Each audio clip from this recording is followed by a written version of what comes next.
So today we're going to be learning how to paint with paper. So first you'll need a thicker paper as well as some painter's tape, and you are just going to be lining the sides of the canvas with that tape. Next you'll need some cutting materials and a pencil. We'll get into more of that later, as well as a paintbrush and a straight edge such as a ruler. Next you'll need a jar with a little bit of water and some Elmer's glue. And finally, tissue paper, of course.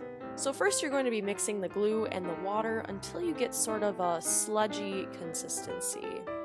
So take your time with it. You can always add more water and more glue to get the consistency that you would like, but as long as it's kind of gloopy off of the brush, that is perfect, as you can see here. So I'm just going to set that to the side, and first we're just going to draw an outline and cut our shapes out of our tissue paper. I'm starting with something dark and blue, and you're just going to add a thin layer of glue.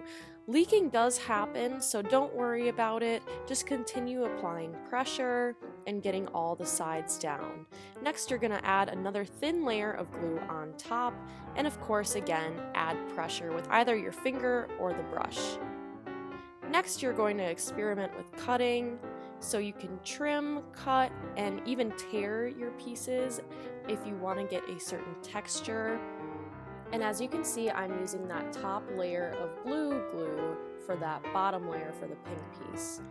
Next, I am layering with more pigments. The more that you layer a singular color of tissue paper, it's going to be a more pigmented color. Next, as you can see, I'm using a protractor and an X-Acto knife. You want to make sure to cut away from yourself and use a surface underneath so that you don't cut the table.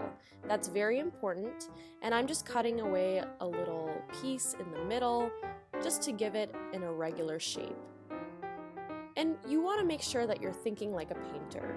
So you want to start basic with the background and the middle ground, and as you continue after making those shapes, you want to go back to fill in the details. So here I am adding some more textures, I am layering colors, I'm seeing how they interact with each other based on color theory. And based on this anchor chart, you can see the same thing with the background, the middle ground, and the foreground. So let's get started and have some fun.